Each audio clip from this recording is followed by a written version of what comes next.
This is God's country. Don't let wind turbines make it look like hell.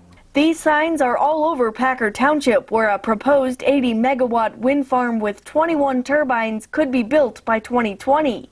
Rob Miller is the project manager. When you think about it and you take a big picture approach or view of the wind farm, it's generating clean, renewable power. There's no emissions. So really it helps clean up the environment. And there's the economic benefits of construction and then the long-term operation and maintenance. Plus it produces really low power, like long-term 20-year low power prices. So that's a benefit as well. The project estimates to generate $93 million in Carbon County during construction alone. Still, residents aren't impressed. Last night was the 6th of 11 zoning board hearings for Liberty Power, a subsidiary of Algonquin Power in Ontario, Canada. They are seeking approval to build the turbines on top of Broad Mountain.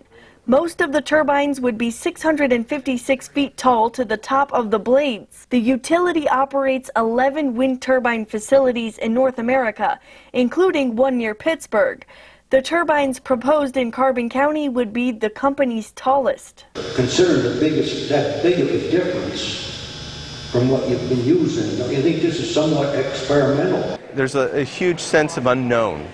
We don't have a lot of facts about it. We were excluded from the process because we weren't part of Packer Township. We are the closest to the wind farm, but we weren't told about it. Craig Tiano is one of many Lake Hutto residents who were at the hearing. It's going to ruin the beautiful views. The issue will be whether the sound coming down through Grassy Meadow Run will be amplified, whether the property values will be affected. Miller said power generated by the turbines could be sold to companies seeking green power and could also flow into the power grid. Last night, Liberty's Vice President of Operations testified, and a lawyer representing residents cross-examined him, questioning the safety protocol in the event of a fire. Basically watch it burn. Is that accurate? Let the turbine burn itself out. The firefighters will maintain and contain any secondary fires that may result. The firefighters who would be called are volunteers from fire companies in Weatherly and Nesquehoning. My understanding, and with the maps that they've provided, everything is situated in Packer Township. It's just that the access area, and I guess that they're going to bring in all their equipment is going to be from the Nesquehoning side. Denison Road in Nesquehoning will be the only access road to the property, according to Ian McRobbie. I spoke with Nesquehoning Fire Chief John McCardle on the phone today. What are your concerns with this wind farm project, if you have any? They're going to have to make improvements to the road on the Denison side access. Another concern that we would have is going to be, once we get into the winter months, is that they're going to maintain the road. He also says they would have to rely on mutual aid companies to cover their area while they are up on the mountain.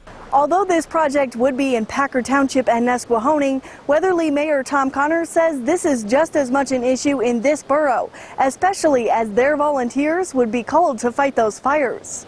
This is where the windmill people need to sit down and realize that we have to have the equipment and the manpower and the resources to handle that. They're the ones doing the project. They should be responsible to make sure that that is available and do what's necessary to make it available. Mayor Connors said he has invited representatives from Liberty Power to talk with Weatherly officials. They need to put their ducks in order so that if it is done, it's done properly and it's done safely and it's done to the advantage where the people aren't hurt in the communities that this is going to be in, because at the end of the day, the people that are getting rich are going to walk away, and the people that are going to live here are going to have to deal with it. So it's all about working together and getting the answers. But We are very interested in being engaged with the community. We want to hear people's questions, comments. We try to answer everyone's questions, comments, and concerns if they have them. We want to be open and transparent. The next public meeting is Monday, June 24th at Weatherly Area High School at 6 p.m.